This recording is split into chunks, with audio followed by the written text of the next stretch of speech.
This is genuine NASA tech. Whew, goosebumps.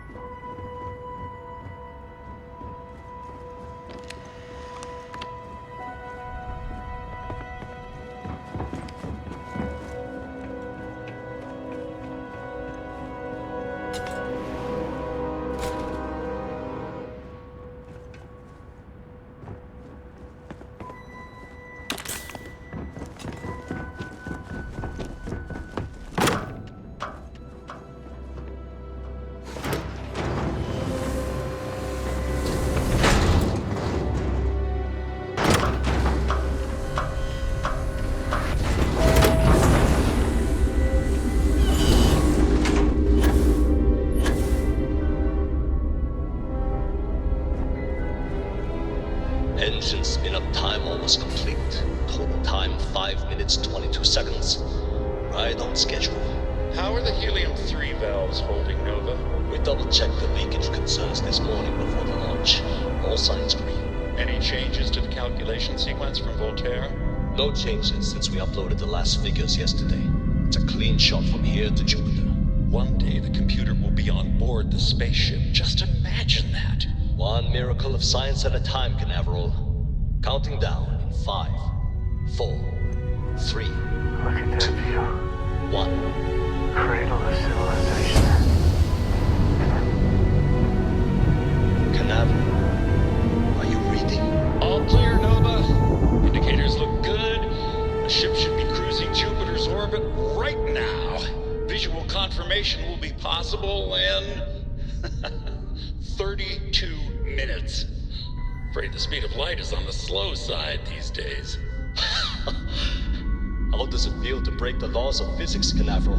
We're all pretty excited down here in NASA, I won't lie. Excited enough to tell me where you got the original data? Not in a million years, Nova.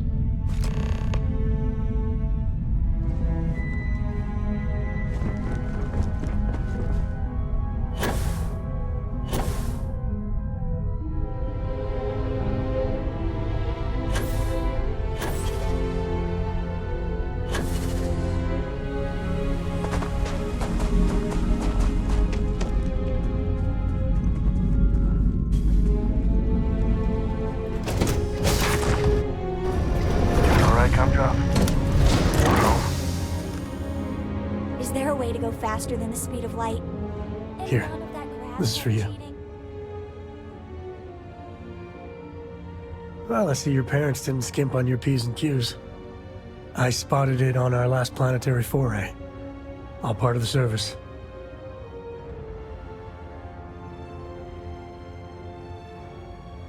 Hey, I'm gonna pick things up one way or the other. I'll keep my eyes peeled. Who knows? Check in with me now and again and I might find more.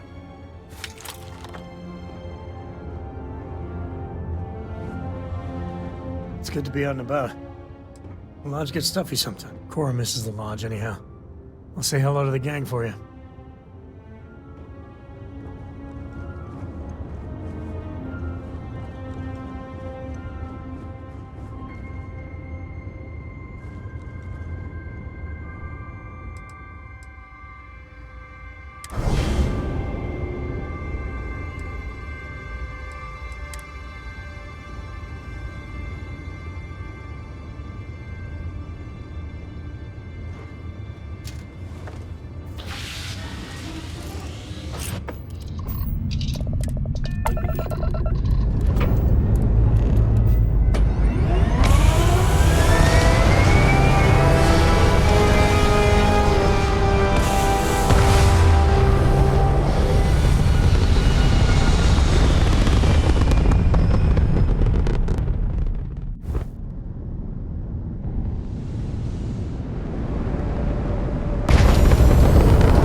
Station log. Dr. Judith Tatien. The recent delivery from Mars is unsettling. I was expecting rock samples or maybe fossils of microbial life. Instead, Dr. Victor Isa comes with 2 members of the military. Everything they brought back is under wraps. What could a theoretical physicist need with a sample from Mars? Station log. Dr. Judith Tatien. I've been trying to cozy up to Dr. Isa, Victor, to see what is going on. His team has completely commandeered one of the labs with those 2 military handlers, checking who comes in and out. I joked that maybe he found a little gray man and was doing an autopsy, and he grew very pale. 2 days later, he sends me a request asking for more information on my background in materials science, metallurgical engineering. Oh, we have a meeting tomorrow. I think I'm being invited into the lab. Station log. Dr. Judith Tatien. I have never been so nervous since I defended my dissertation. 4 hours talking to Victor and his team about theoretical metals, atomic bonding, even a half-hour divergence into magnetism that I'm pretty sure was to throw me off the trail of what we were actually talking about. Then, I got to see the lab. I don't know how much I should say, but the periodic table just got thrown out the window.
Calculations came from.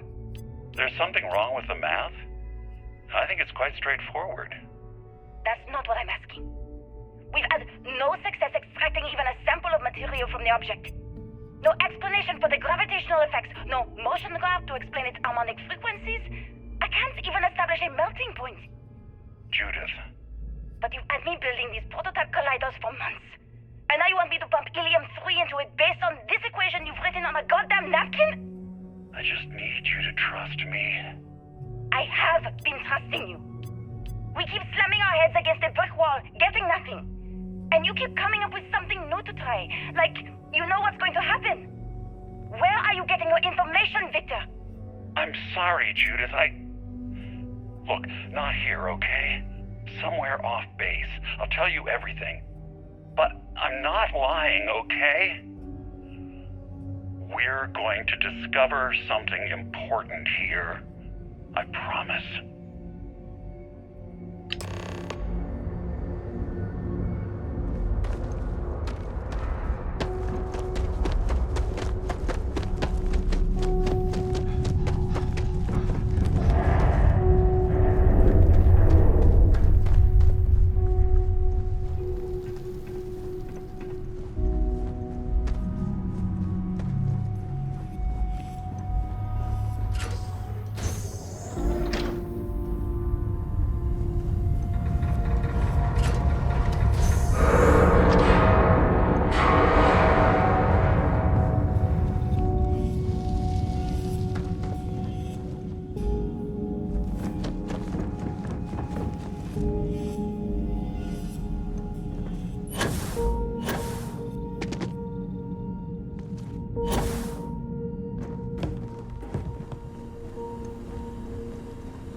Project log.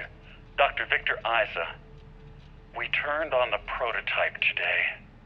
The gravitational field around it began to fold as we long suspected. Complete reversal of gravitational pull was observed on dozens of loose objects around the lab. I'm setting up a meeting with the directors to propose a larger test. The prototype proves we don't need the original anymore, but further work is going to have to take place in space. Somewhere with abundant helium-3 and with a civilian partner. Someone with access to large-scale manufacturing resources and computational equipment. Engineering gravitational folds pulling the far side of the solar system closer to us, it's all going to be possible. Project log. Dr. Judith Tatian. I watched the Grav Drive tests from the moon today. It was the first time we were able to talk to the team at Nova Galactic directly. So many things were under wraps before, but now everyone wants all the publicity they can get. I'm already seeing proposals for manufacturing androids of drives, expeditions to Alpha Centauri and beyond. It's also overwhelming and worrying. It could take years, decades, before we know what all the side effects of operating a Grav Drive can be. But no one wants to hear that right now. Like a bunch of pioneers racing towards the edges of the frontier without knowing about the grizzly bears in the mountains.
I never actually got to visit your labs back when we were working on the Grav Drive projects.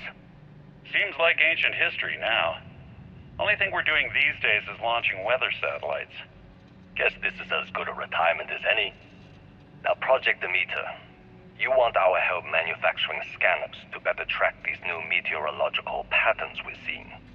Our guess is that the poles might be naturally shifting, causing some gravitational fluctuations that are throwing off our old models. Why do you need the scanning tolerances to be so small? What are you trying to find? I just want to be sure. It's not like we're doing much these days anyway. The glory days are over. Why not give ourselves a challenge before they write us off in the history books?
My name is Dr. Victor Isa.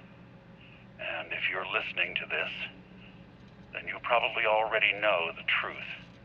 I was young when I first headed the retrieval team of an odd gravitational anomaly on Mars. But I kept what really happened that day hidden from everyone except one other person. Even she didn't believe me at first. But I have no reason to lie to anyone now, so I hope you'll accept this confession, whoever you are. When I touched the anomaly, I experienced 12 days of lost time. I met myself. He told me everything that has since come true. The Grav Drive equations, the tests on the moon, Earth's atmosphere sputtering away because of what we had done. But he also told me about a city thriving on a planet orbiting a distant star. Human culture, art, music, lifestyles evolving and shining brightly across all of space. What price would I be willing to pay for that future? Maybe you don't believe me. Maybe Judith was right and I'm just a coward who wants to believe his mistakes were justified. But everyone has forgotten about the real origins of the Grav Drive, this artifact from Mars. I hope you make better use of it than I did.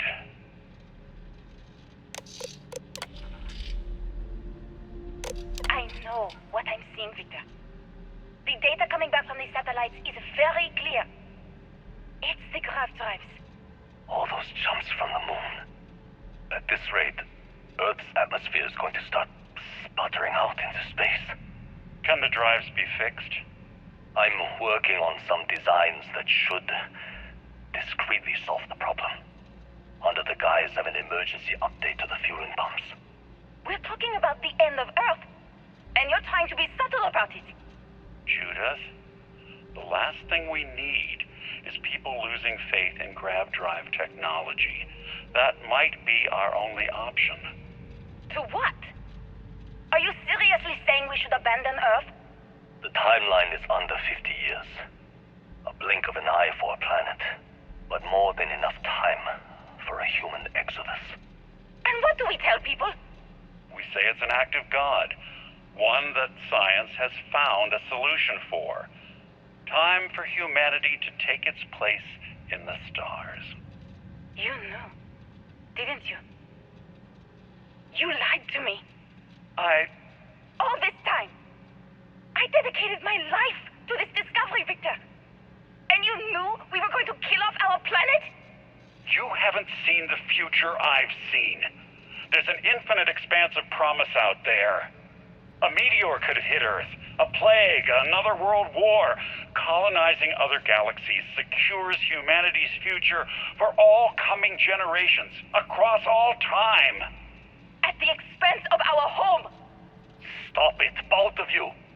All that matters is building enough ships to get everyone off this planet. And we need to start now. I'll draft up a statement. We'll need to address the entire international community. I'm sorry, Judith. There isn't a planet in this universe that will be far enough away from you, Victor. We are never speaking again after this is over.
you understand now why I asked you to come here?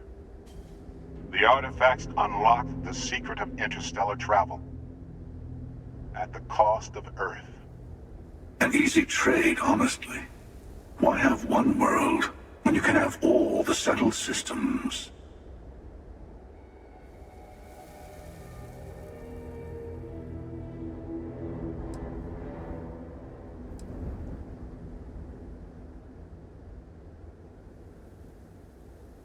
Every Grav Drive in the settled systems was built on technology that came from an artifact that was discovered on Mars. But these early drives shook the gravity field surrounding Earth. Eventually, the atmosphere started to slowly sputter away into space. That's why Earth is uninhabitable. The artifact gave the scientists a greater understanding of time and space, but not the wisdom to see where that would lead. The settled systems wouldn't exist without the artifacts, in other words. We owe what happened here in NASA a great debt. Assuming we weren't going to lose it anyway. War, disease, famine, all the classics. Don't you see? The power of the artifact forced humanity to the stars. They didn't get to make a choice. How many would have chosen Earth? And what gave Victor Isa the right to choose for them? You see the hypocrisy in what the emissary is saying, right? They don't want to rob people of their free will, but then they steal the artifacts for themselves. In the wrong hands, the power of the artifacts can make anyone a tyrant. That's why we watch over them. The only thing you're watching out for is yourself.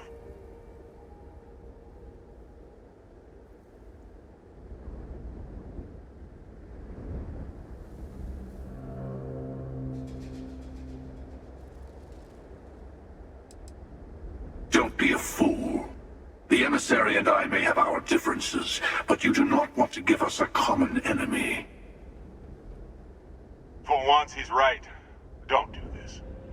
We can collect the final pieces together.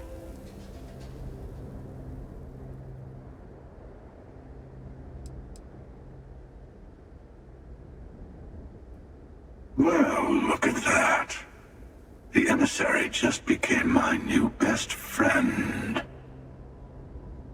You've made your choice. When you're ready, the Hunter and I will be at the buried temple. That's where we'll settle things. Meaning, we'll kill you.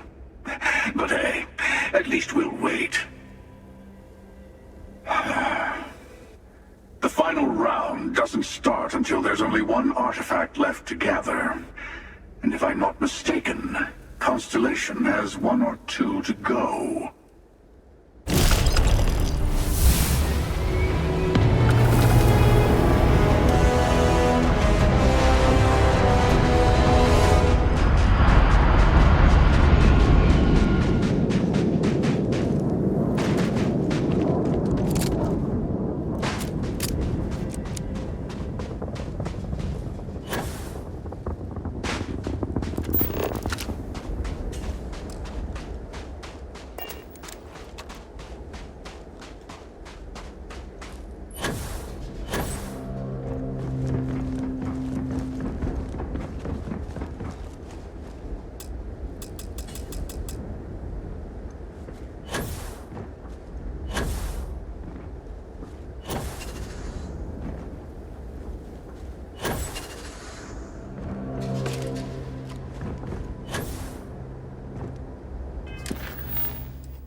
Hey, I've been talking with the others, and I'd like to get everyone together. To say goodbye. You know, to Barrett.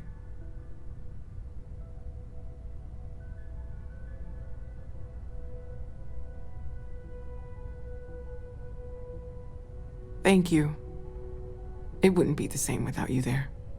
I'll have everything set up in a few days.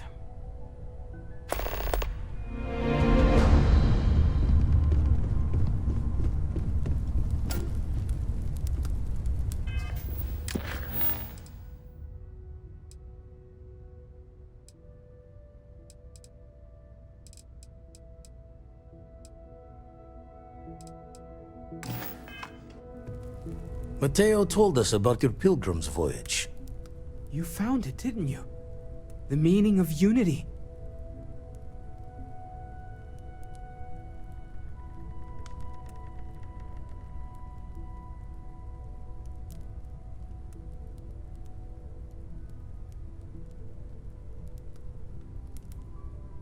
Wait, say that again? Multiple universes? You can't possibly mean what I think you mean. Let's take a step back. This is everything we've been building towards, and the implications are a lot to take in.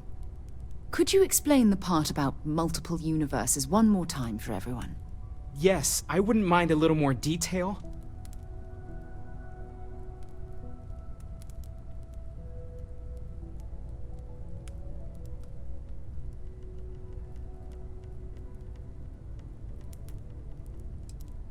And that's why the Starborn want the artifacts so desperately.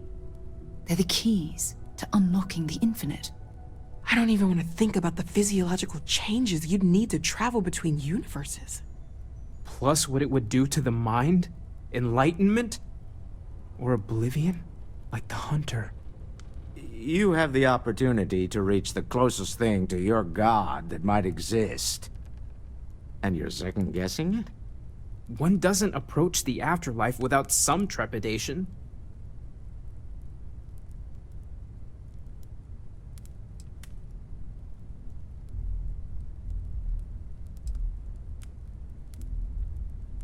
You're right. This is a lot to take in. Take some time to process, everyone. We finally have some answers. Now we need to figure out what to do with them. Not to make a sharp turn in a grand tale, but I got the eye fixed up. Bruised, but still blinking. Let me know when you're ready to follow up on what it's seen. If you are free soon, could we talk? I wanted to thank you for giving me the chance to work with you. I know we met under, unusual circumstances. You seem to be acclimating well to Constellation. Are you enjoying working with them?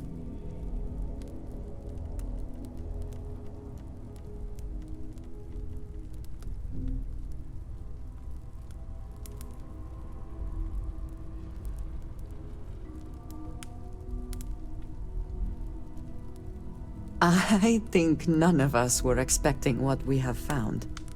Well, perhaps Mateo. You have certainly become a vital part of the organization. That is a credit to your abilities. If I may, from what you have seen, do you think I fit in well with the rest of Constellation?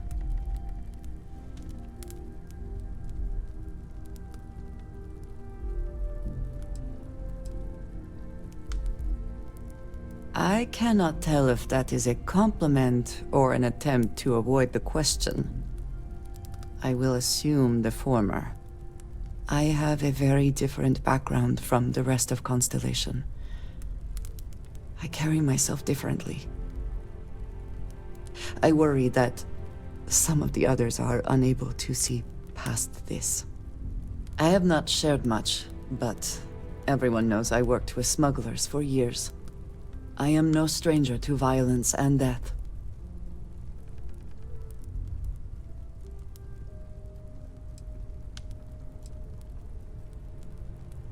Yes, exactly. I survived. That was the only goal.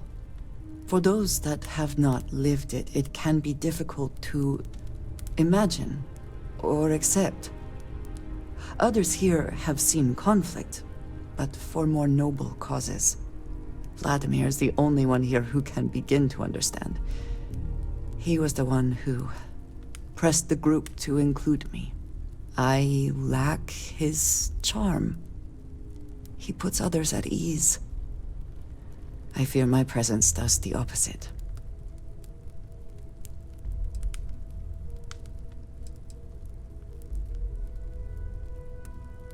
That is kind of you. You also have a lot going. I find expressing affection difficult, but truly. Thank you. I know this seems trivial, perhaps childish. I have just always relied only on myself. I have never been surrounded by people like this. By a group I wish to be a part of. Does that make sense?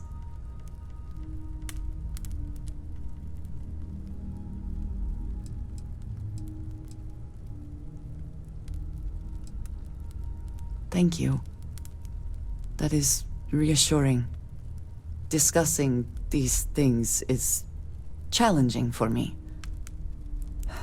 I hope now you can better understand why I wanted to keep the circumstances of our meeting quiet. I wanted to thank you for not saying anything to Vladimir. I know that you said you wouldn't, but it is still a relief. I would like my contributions to Constellation to amount to more than violence.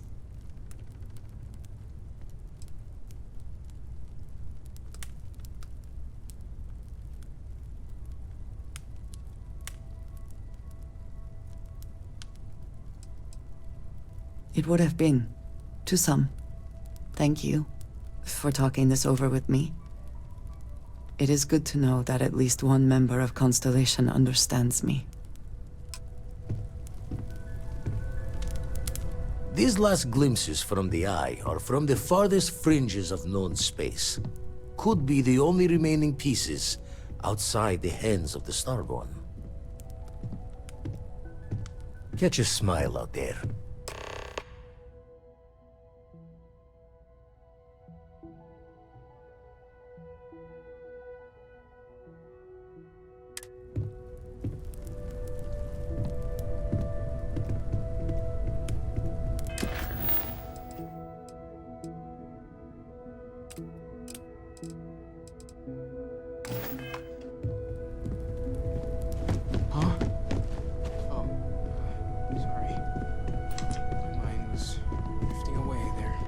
Sure when things will feel safer.